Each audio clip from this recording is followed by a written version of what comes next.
السلام علیکم ورحمۃ اللہ وبرکاتہ۔ آج ہم لائیں مسند شافعی اور اس کی یہ دو حدیثیں جو خلا سے متعلق ہیں کہ اگر کوئی جھگڑا پڑ جائے شوہر اور اس کی بیوی میں تو بیوی خلا لے لے، نہ کہ شوہر تو اسے طلاق دے۔ اس کا فائدہ کیا ہوتا ہے کہ اگر وہ بعد میں رجوع کرنا چاہیں تو نئے نکاح اور نئے مہر کے ساتھ ان کا دوبارہ سے نکاح ہو سکتا ہے، اور طلاق جب اگر ہو جائے گی تو پھر ان کا نیا نکاح نئے مہر کا نہیں ہوگا، نہ حلالہ تو بالکل ہی حرام ہے۔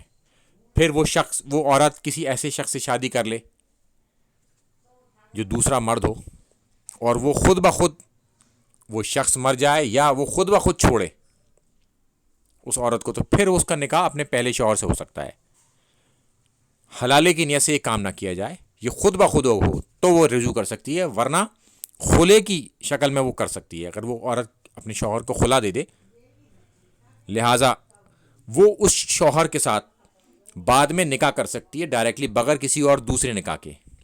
یعنی کہ آج کسی میاں بیوی کا خلا ہو جاتا ہے، تھوڑے دن کے بعد دونوں کو احساس ہوتا ہے کہ بھائی ہم نے یہ غلط کام کرا ہے، ہمیں ایک ساتھ رہ لینا چاہیے، تو ان دونوں کا دوبارہ سے نکاح ہو سکتا ہے نئے مہر کے ساتھ۔ تو لہٰذا اس معاملے میں ہمیں یہ چیز اختیار ضرور کر لینی چاہیے کہ خلا کو ہمیں پریفر کرنا چاہیے بنسبت طلاق کے مقابلے میں۔ السلام علیکم ورحمۃ اللہ وبرکاتہ۔